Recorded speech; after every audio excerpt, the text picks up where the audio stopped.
भारत में 1975 मसीह केन्द्र में कांग्रेस सरकार थिबाबेले सेतेबेले प्रधानमंत्री स्वर्गत इंदिरा गांधी भारत में एमरजेंसी घोषणा करिथिबारु आजिर दिन में समग्र देश में कला दिवस पालन करा जायछि।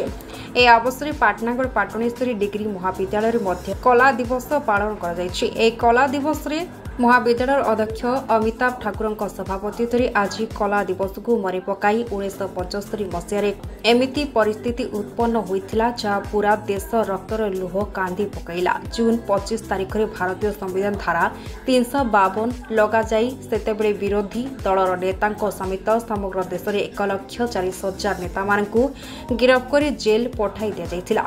ए अवसर महाविद्यालय अध्यक्षा पिका मानक छात्री माने सामिल होते। पाटना समाचार।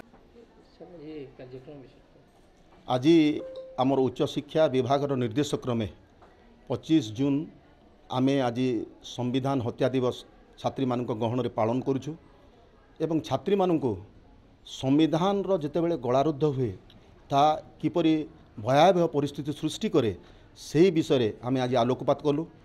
जेहेतु 25 जून 1975 मसीह जो नेशनल इमरजेंसी डिक्लेयर होता तार भयावहता संपर्क में एक आलोचना आज अनुष्ठित होता आम कॉलेज रे एवं से संविधान जितेबाला गलारुद्ध करा केमिति आमर सांप्रतिक भारतीय परिस्थिति को विपदगामी करथिला से विषय आम छात्री मानक सम्यक सूचना प्रदान कलु। इमरजेंसी सेतेबेले इंदिरा गांधी प्रधानमंत्री थिले एवं जेपी नारायण से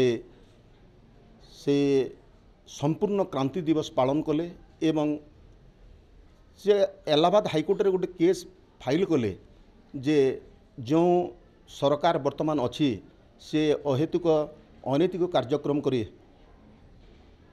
शासन भार को आइसचंती ताहा जेतेबेले जानिबा को पाइले इंदिरा गांधी सेतेबेले से कौन कले 25 जून 1975 मसीह नेशनल इमरजेंसी डिक्लेयर करदेले एवं जो तुंग व्यक्तित्व माने विरोधी दल नेता हिसाब से थिले तांको कारारुद्ध करा जायथिला ताहा को आमे संविधान हत्या बोली अभिहित कराही एवं से दिवस आज आमे पालन कलु।